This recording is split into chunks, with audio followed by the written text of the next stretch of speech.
Just Gimme Indie Comics!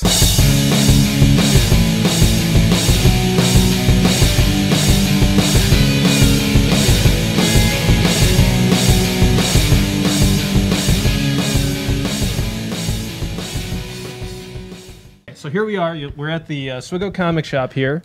We do regular podcasts. The Swiggo Comic Shop does a podcast. Today is a continuing part of our series, Gimme Indie Comics. I'm Aaron Z. Lee. I'm Evan Coy, and we've got here with Alex Dexter, and more importantly, we're here with Nick Cagnetti. Yes, the creator of Pink Lemonade, as well as some other comics projects. Pink Lemonade, picked up by Oni Press, and coming out in September of this year. So if you haven't put that on your pull list yet, now's a good time to do that and get on with issue 1. And I threw 6 issues in for the pre-order, and Martin actually bumped it up to like 10 or 12. So we'll be shilling that book for you hard when that comes in. Thank you.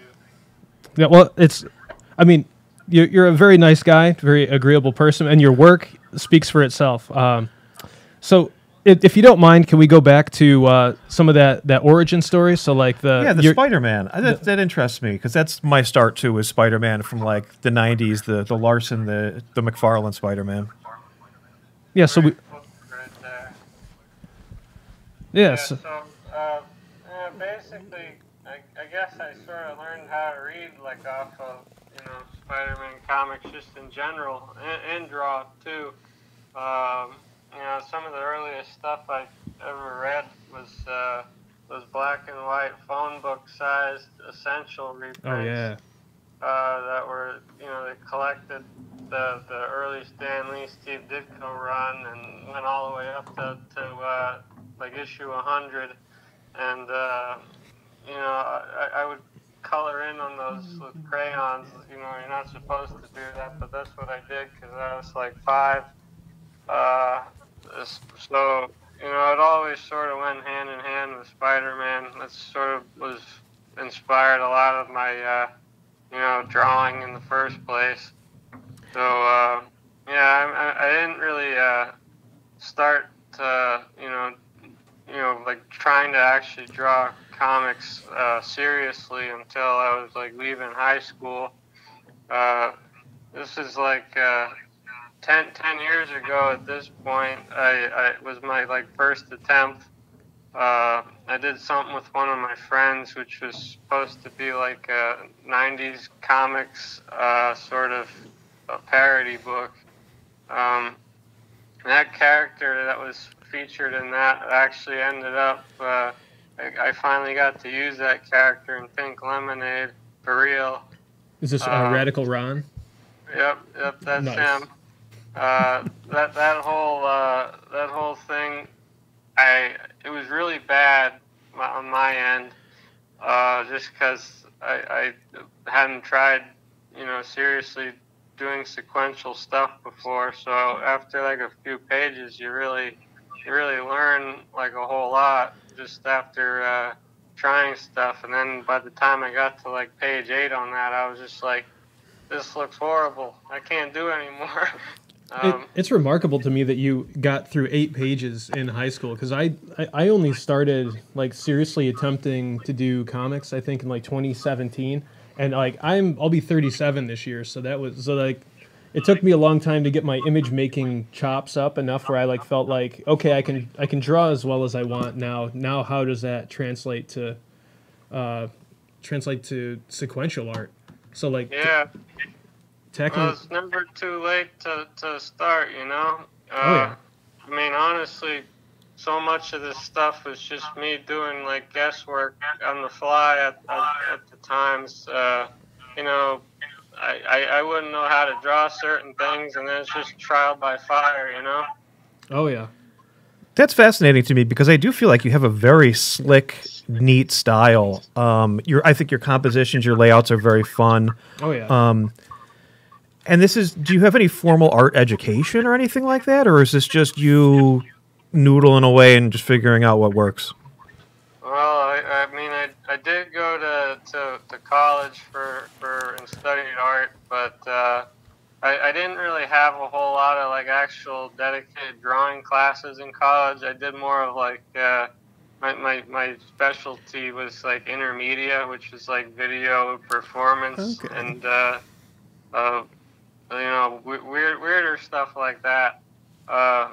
So you know, most of my drawing stuff really just came from you know, wanting to do it and wanting to learn and just like going in on everything. That is wild. I did take like you know, life drawing classes and stuff in college, which, you know, that stuff's always helpful. You can never, you know, stop learning at you know, knowing how like the body's supposed to look and move.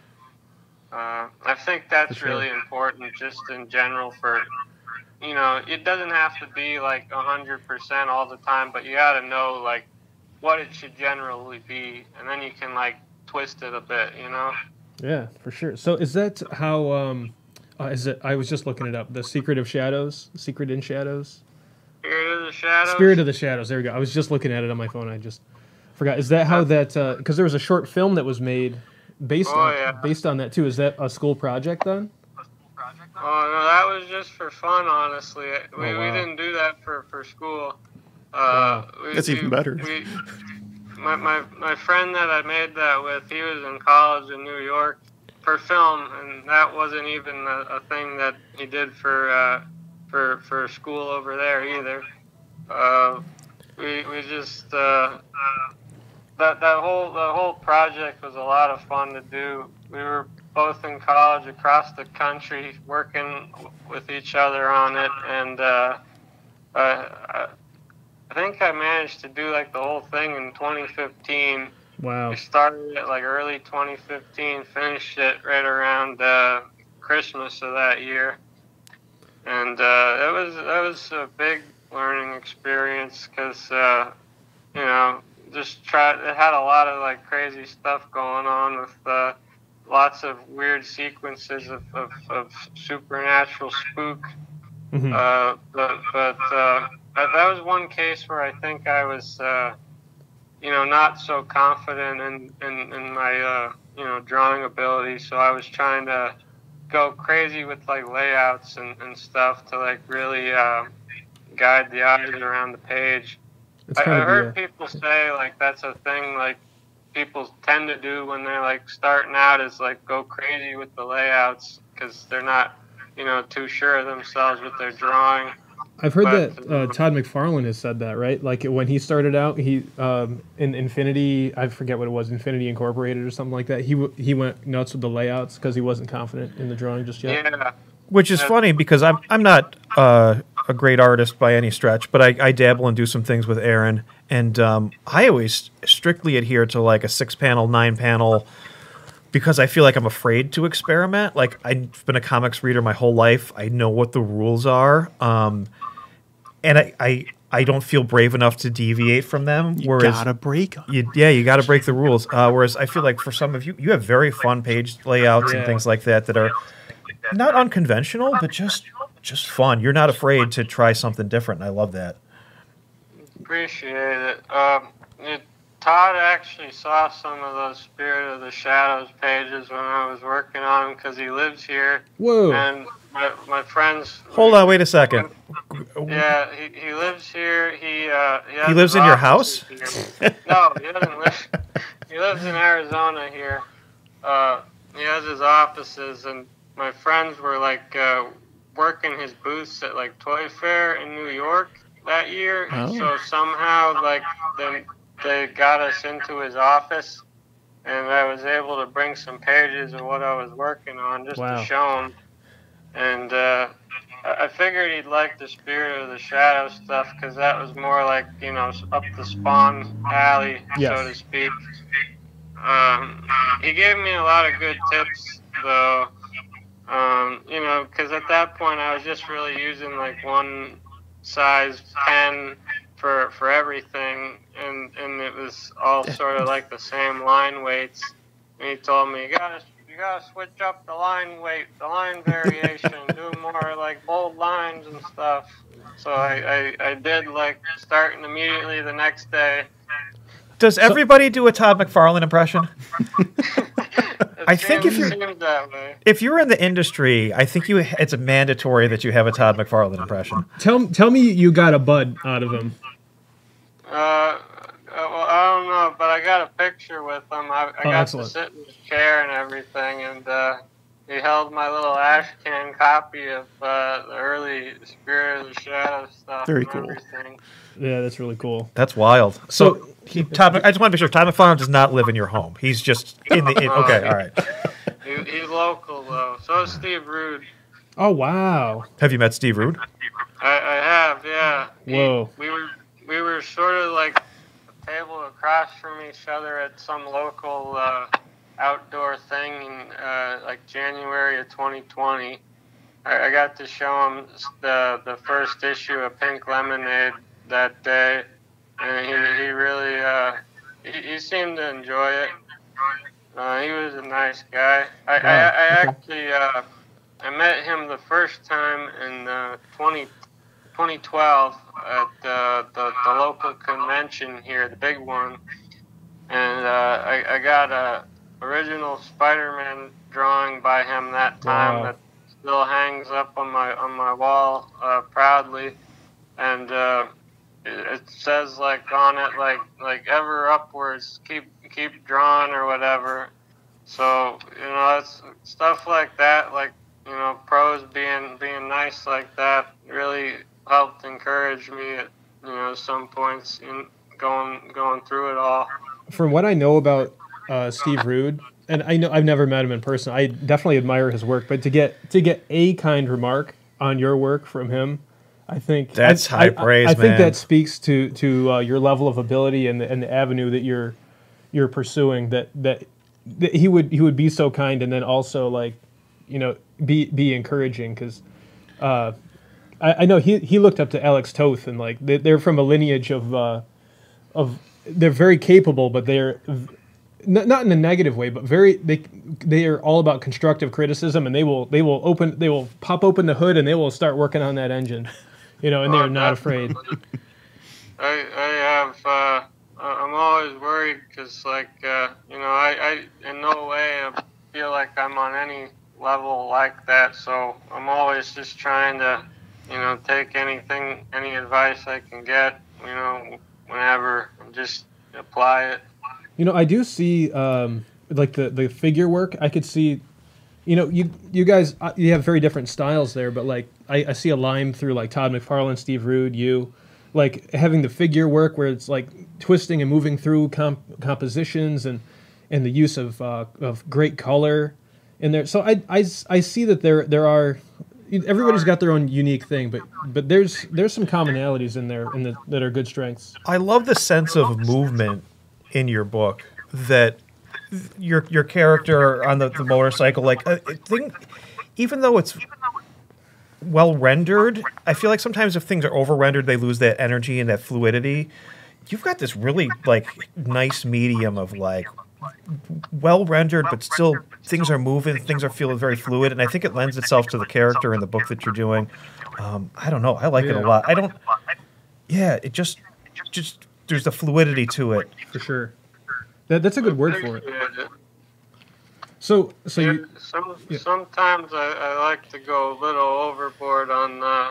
I think there's some like spreads and some splash pages coming up and issues nobody's seen yet that go like. Sometimes it just feels appropriate to like really go crazy with the details and stuff, just to like, if there's like big scope for like a shot, like I think it sometimes calls for it in places like that. I think it's just about like being aware of like when not to do too much, or like when to reel it in a little bit more. Hey, we're actually going to throw some of this stuff up on screen here because this is too nice to just. Oh yeah, we're flipping through issue 2 from the It's Alive run. So we're just looking through some of these layouts. Like there's one with the unicorns. That's a great layout. You may want to adjust that camera a little bit. Okay. Yeah, but just so people have an idea of what we're talking about. So Spirit of the Shadows. you were working on that in college or shortly after college. Is Pink Lemonade concurrent with that? Is that you're working on that too, or is that before or after? Pink Lemonade first started literally right after finishing Spirit of the Shadows in early 2016 was the first the first time I ever came up with that. It was it was sort of like me needing to do something different on my own.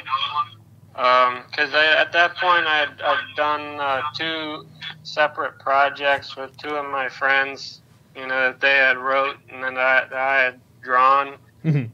So I really wanted to do something to like stretch my, what I could do, because I wasn't too sure about my writing. I never am, but like I had to, dive in and try something, Yeah, and then you have something that you have that isn't entirely yours, too. Yeah. And I think that's important. Sometimes I would propose ideas to my friends, and they'd be like, "Oh, that's too goofy. That's too weird."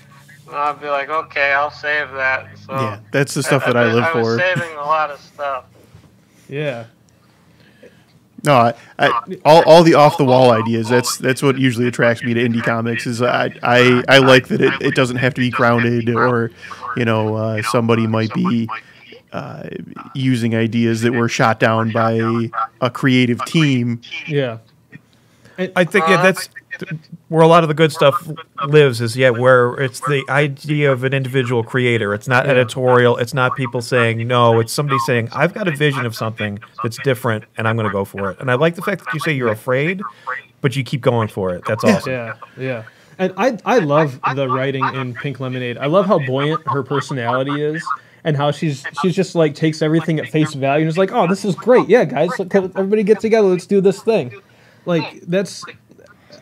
I aspire to a similar kind of attitude in my own life. I can't say that I always do as well as Pink Lemonade does, but I love to read that in a comic from a character. Yeah, totally. I mean, I feel like the characters helped me get through. The last few years have been pretty horrible. Just in general. Why is that? Just everything. Oh, that's right. But the character, working on it has really helped me get through this stuff. Just, she faces lots of adversity in the whole rest of the series, like even more than the first 2 issues. It gets crazier. But how much of Pink Lemonade is you? Say what? How much of Pink Lemonade is you? Probably a good portion, because like it has a lot of the same mannerisms, I think, and I wanted to like.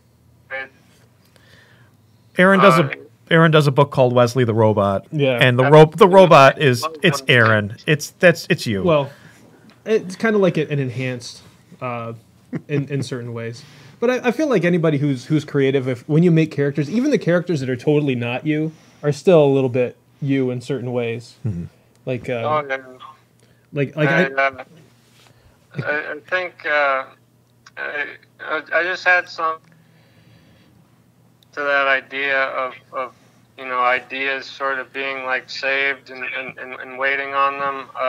I feel personally like even the weirdest and wackiest of ideas, there's ways that you can like ascribe higher meanings and more like personal meanings to those things. So like even I don't want to give too much away, but there's lots of goofy things at face value in this stuff that the goal is to try and make you see them in a different light by like the end of it, and that's been very fun to like work seriously on these things and like try and really give them life in a sense.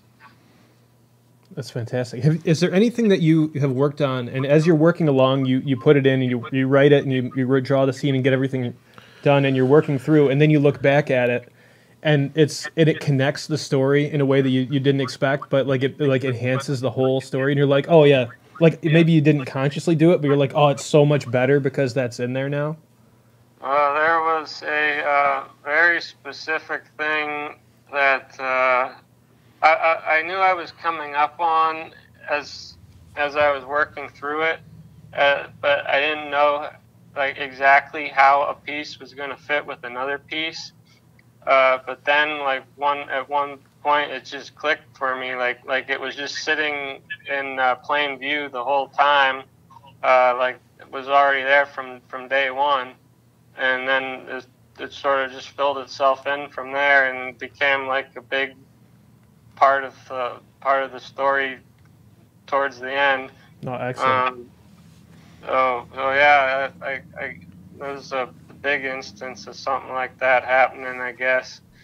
Yeah, it's weird how the process can be sometimes. Because for me, you know, that the earliest Pink Lemonade stuff, I really just I didn't really have a script. I just sort of did little thumbnail sketches for comic strips and just started drawing them with no plan and see where it went. But after I did those comic strips, I wanted to do something with more structure and actually write real scripts, so I knew what it was going to be ahead of time. And even still, going by that logic, I had the broad strokes, but you know the tinier pieces, you know, thankfully they fit together just by, you know, working on the stuff, and it fills itself in a bit. Yeah, it's pretty weird.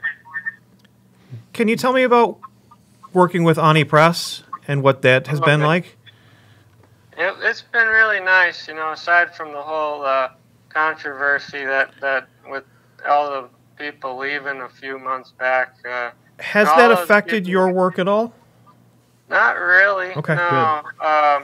Everybody that left was super nice, and you know they're all gonna, you know, find great work elsewhere because they're super talented folks. But you know, as far as I'm aware, the only thing that really affected my book through all this was the one variant cover was originally advertised as like the 25th anniversary with foil on it. Apparently, it's gonna now with no foil, like supposed to be reprints of like old Oni titles. So I don't know why it was advertised as the 25th one to begin with, but that's the only thing that I think has been affecting me directly. But I mean, I was you know, looking for, you know, the right fit for the series for a while. I had left the previous publisher right before the pandemic started, and I kept continuing to work on it all. And I shopped it around a lot of places, and that stuff's nerve-wracking, you know. You're putting yourself out there. That's not easy to do.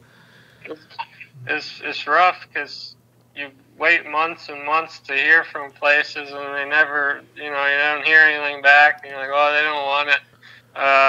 So then in certain cases, I would hear back from places, and we'd get into like negotiations, and like some of these were like even like pretty, I'd say are pretty big publishers right now, like, but their contracts were like super weird and not very friendly looking right from first glance, and they weren't willing to negotiate on things at all.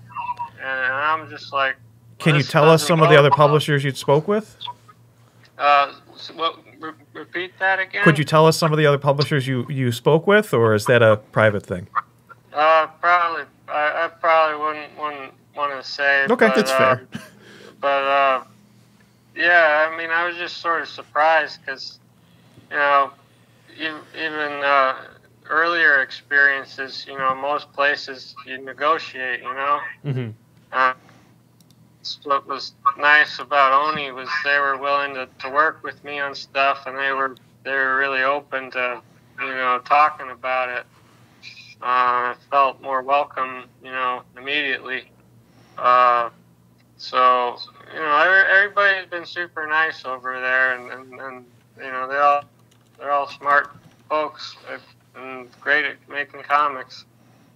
That's awesome. Because Pink Lemonade is your baby, and you can't just hand off your baby to anybody. Oh, Right. It's hard because you don't want to get treated badly. no, you don't want to end up with that sour taste of like trying to find a home for your book, and then it's just it slowly sours over time, and puts you off of doing your own work. Yeah, no, it's been a challenge just at some points just to like get the stuff done with all like that stuff hanging over you. Yeah. But thankfully it works out sometimes if you just stick with it.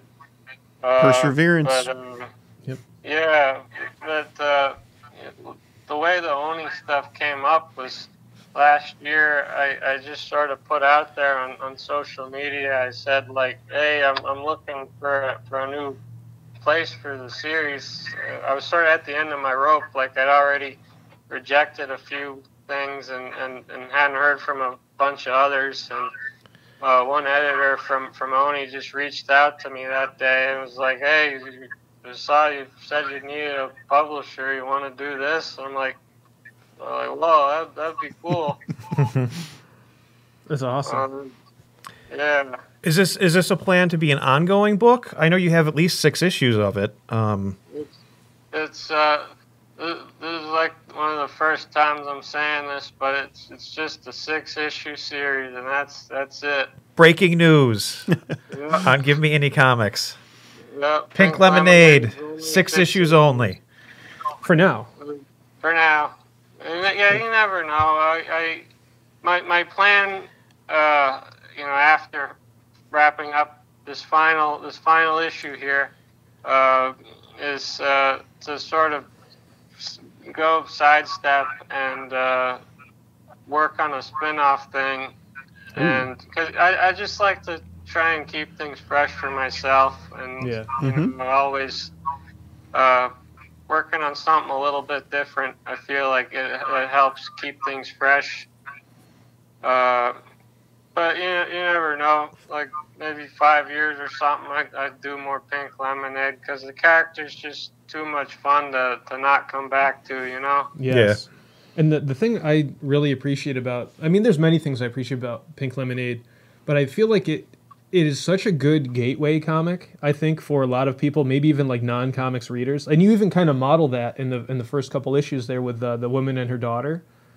Like I could see this is a comic from what I've seen so far that I could like hand off to one of my middle schoolers, and like they could read it and like fall in love with the character, and then they could find other stuff that is similar to it out there and just really get them into comics. It makes me so happy to hear. That's sort of, well, it's hard to like plan for like making things like a scientific equation or anything like that. But it was sort of my hope to by the end of this to just have like a nice complete story that in a vacuum you could read and just get a lot out of, hopefully. High praise from Todd McFarlane, Steve Rude, and Aaron Z. Lee of Wesley the Robot. I don't know if you want me to headline that line up there, but it's a great book. It's just so fun and so colorful. I think the character design is great. Yes, all the character designs. Talk a little bit about that music video. Oh yeah. So, a while ago we were like messaging back and forth because I followed your art, and I think you had posted something about the Slumlord music video by Neon Indian. Yeah. And yeah, that's right. And And so tell me the inspiration that you got from the Slumlord music video by Neon Indian. Because Aaron draws inspiration from that same music video. Yeah. Yeah. Yeah, I don't know what it is, but like that was very, very early in development when I had only just like started drawing sketches of you know, what would become the character. I just really wanted to do something with somebody on a motorcycle. You know, partly because it looked cool. I wanted to make somebody that was like cool on a bike all the time.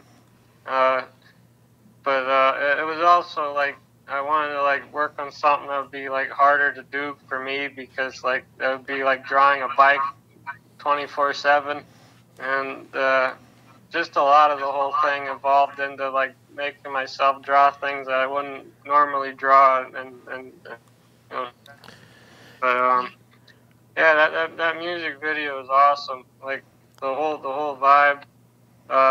You know, early on I was like trying to make like a cool, badass motorcycle person, and sort of just evolved naturally into Pink Lemonade, who's cool in her own way.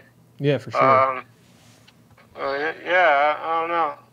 I owe a lot to that music video just for inspiring me. Yeah, I love Neon Indian's music a lot too. Aaron has a book called Preetz's Pizza, and it's true. the son of a living pizza man must fight zombie anchovies with the help of LT Provolone. He's like Judge Dredd with the cheese on his head. I've got a copy of that. But Great book. I think you. Aaron mentioned this music video, and I went back and looked at the first issue of Preetz's Pizza, and there is a lot of motorcycle moped in that The first. scooter, yeah. So I just Pizza delivery. I thought that was kind of funny that two people, one in New York, one in Arizona, who both love comics, possibly took the same inspiration from a video and incorporated that into one of their projects. I thought that was kind of fun. Yeah, that is really cool. Yeah, it's fun looking where you can you know, pull things from. It's always unexpected places. I think that's one fun thing in a lot of the later issues here of Pink Lemonade. It's hard. I can't talk about any of this stuff specifically, but there's just a lot of pulling from hopefully like unexpected places that makes for like fun flavors in a comic. Oh, can't wait. It's gonna be awesome. I think we're going to wrap it up here in a minute. My final question is, does Pink Lemonade ever drink regular lemonade? No. No? Okay. Definitive no. Do you have anything else? She only wants the pink lemonade. She doesn't like coffee either too much. We did a book with Jamie Jones, his baboon character. Oh yeah. In early 2020, and the baboon is all about drinking a nice cup of coffee, and Pink Lemonade's all about pink lemonade. And the baboon sidekick at the end says something like, "Why don't we mix them both together?" I don't know how that would taste. Delicious. Yeah. I was just curious when we'll get to see the first issue from Oni Press of Pink Lemonade, and whether or not is this going to be a monthly, or is it like what? Do you have any idea what the kind of schedule of release is, or can? Oh yeah, it's scheduled the first issue, and then monthly from there till it wraps up in February. You Excellent. cut out there for a second. I believe you said September, though. It's supposed to be middle of September? September 28th is what I think. We just went to printers the other day on number 1, so Excellent.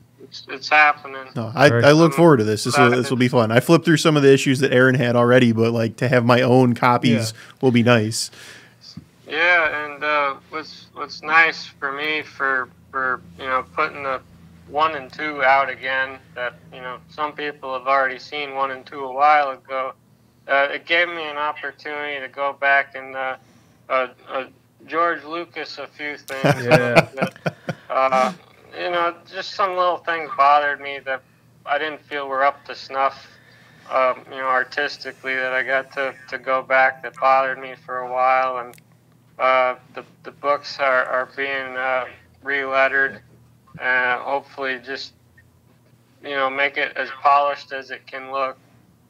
Excellent. That's really awesome, man. I'm so excited for you. I think that you seem like a great guy. You're super talented, and Aaron's been showing me, and I follow your stuff on social media too, so I see a lot of the things you do, like the Spider-Man podcast title cards and things like that. Yeah, man, you've got just a super fun style. Marvel's got to give you that Spider-Man Unlimited, right? What are they doing? Yeah. Do they want to make money or what? That would be fun. That would be like a dream book right there. Do you have a Spider-Man story you could tell? Oh, I got a few. Nice. Yeah. I'm sure Marvel listens to our little podcast. No, they don't. Hey. So I wish we had more clout so they can give you a call. But yeah, congratulations on the book. Congratulations on everything. I'm glad that Pink Lemonade found a home. I'm looking forward to picking up the George Lucas edition of 1 and 2. Try and spot the differences. Yeah, I'll bust them out and go through. Yeah, we'll do. Maybe after a couple issues come out, we do another podcast and we kind of talk about how things are going and what your next moves are. I think that'd be great. Yeah, I'd be down for that. It'd be we'll, nice to talk to some folks when the new ones are finally coming out. They can see what I've being all secretive about, Yeah, that's awesome. And I appreciate you dealing with all our technical snafus, and that's just on brand for us. But it's in true indie comics podcast. For real. For truth. Nick, do you have anything you want to say or want to leave us with? I don't know. I just appreciate you guys talking. It was really fun.